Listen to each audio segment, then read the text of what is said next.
Week 13 of the fantasy football season. Here's a few wide receivers. I looked at it off the wire this week. The first receiver, Waiver of the Denver Broncos. I've mentioned him over the last couple weeks here, and he's a solid number 2 target in this passing game for Bo Nix and this Denver Bronco team behind Cortland Sutton, and that's what they need, that second guy to step up, and the rookie Waiver's definitely stepped up over the last 3 weeks for Denver. Week 10 at Kansas City, 4 catches, 39 yards, a touchdown. Week 11 versus the Falcons, 4 catches, 66 yards. And Week 12 at the Vegas Raiders, 6 catches, 80 yards on 9 targets. So Week 13, a good matchup on paper, Monday Night Football versus the Cleveland Browns. They give up the 8th most fantasy points to receivers on the season. And Waiver and Bo Nix, they got a good rapport. Waiver, 6'7", 6'8", a big target, could run the routes, he can make plays. And we've seen it over the last 3 weeks here. Double-digit fantasy points, 3 weeks in a row in PPR leagues. So right now, definitely go out there and add Waiver off the wire, and he's available in 95% of fantasy leagues. Next receiver, Demario Douglas of the New England Patriots. I've mentioned Demario Douglas is an ad for many weeks off the waiver wire. Out there in tons of leagues at 69%. So Douglas, he's the number 1B target in this offense. Him and Hunter Henry, I believe, in the passing game. And he's had 9 or more fantasy points 4 weeks in a row. Week 10 at Chicago, 4 catches, 50 yards. Week 11 versus the Rams, 4 catches, 59 yards. Week 12 at the Dolphins, 5 catches, 62 yards, and a carry, 1 yard. So the targets are there. This Patriot team, obviously, they're trailing early and often all season long, especially now losing 3 out of 4 ball games. And Demario Douglas in Week 13, it's a pretty decent matchup versus the Indianapolis Colts. So right now, well, he's getting targets, and he's been serviceable for fantasy owners. He's out there in 69% of fantasy leagues. Next wide receiver, Xavier Legette of the Carolina Panthers. So Legette, you could argue he's the number 1 wide receiver on the Carolina Panthers, and he's coming off a decent game versus the Chiefs. 4 catches, 56 yards. So the last 3 out of 4 games, 9 or more fantasy points in PPR leagues for Legette as well. And him and Bryce Young have a decent rapport. Week 8 at Denver, 4 catches, 34 yards, a touchdown. Week 9 versus New Orleans, 4 catches, 33 yards, a touchdown. Week 10 versus the New York Giants, 3 catches, 40 yards.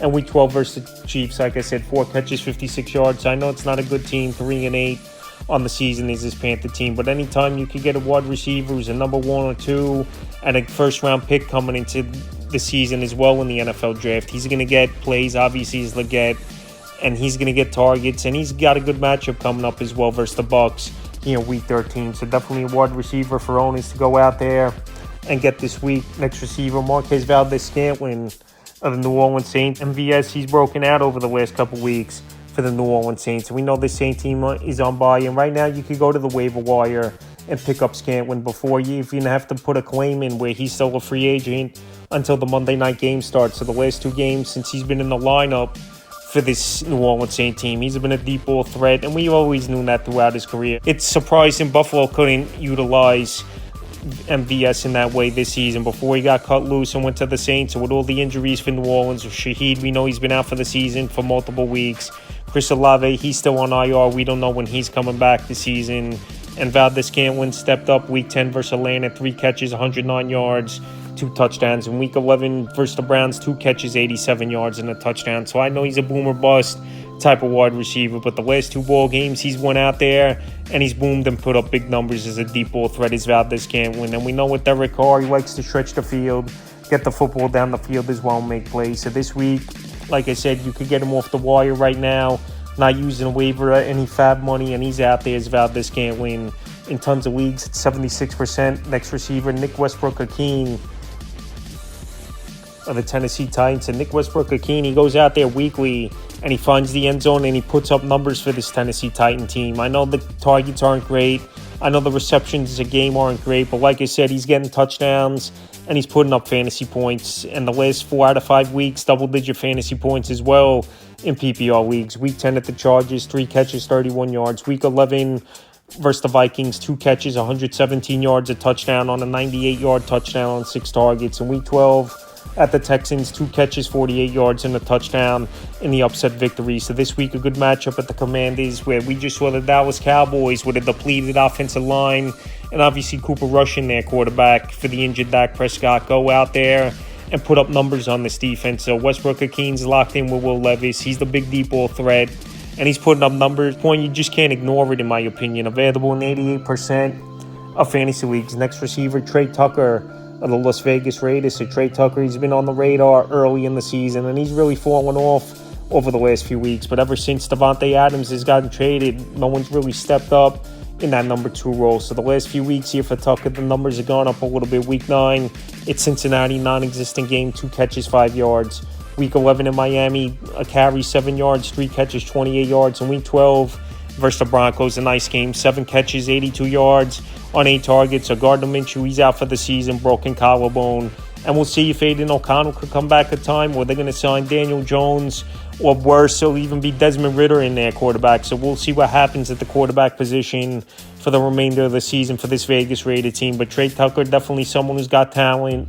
He's going out there making plays. And his next matchup's here, Week 13 at the Chiefs on Black Friday ball game. So we'll see if Tucker could go out there once again. And we also, like I said, we'll see who the quarterback is. So if you want to take a deep dive in deeper leagues to get Tucker, he's available in 96% of fantasy league. Final wideout I looked at off the wire is Calvin Austin of the Pittsburgh Steelers. Austin, he's had a couple pop games this season, and we know Russell Wilson always likes a deep ball threat, and they connected on a big ball game in Week 12 at Cleveland. 3 catches, 78 yards, and a touchdown. So Calvin Austin, he was highly touted coming out of college as a speedster and a slot wide receiver.